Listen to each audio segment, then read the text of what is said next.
আজকে আমরা খুব সহজ একটা ক্লাসের মাধ্যমে শিখবো যে কিভাবে আমরা পার্টস অফ হিউম্যান বডিও ইংরেজিতে বলতে পারি। খুবই সহজ। মনে করেন হেড মানে মাথা, কিভাবে বলবো? হেড। লিপ মানে ঠোঁট। মাউথ মানে মুখ।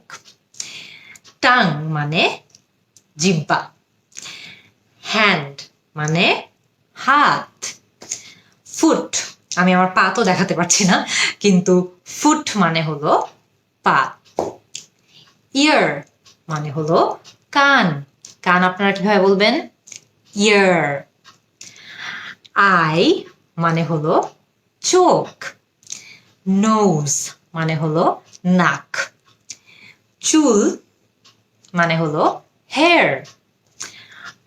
এই যে আমাদের এটা এটা আমাদের আর্ম মানে আমাদের হাত। আমাদের যেমন আর্ম আছে, আমাদের কিন্তু নিচে পাও আছে, পাকে আমরা বলি লেগ।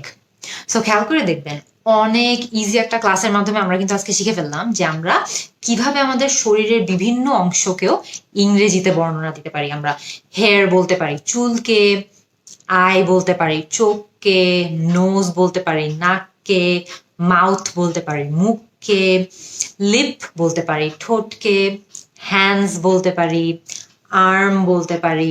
সেভাবে কিন্তু অনেকগুলো বডি পার্ট সম্পর্কে আমরা খুবই সহজে চাইলে ইংরেজিতে কথা বলতে পারি।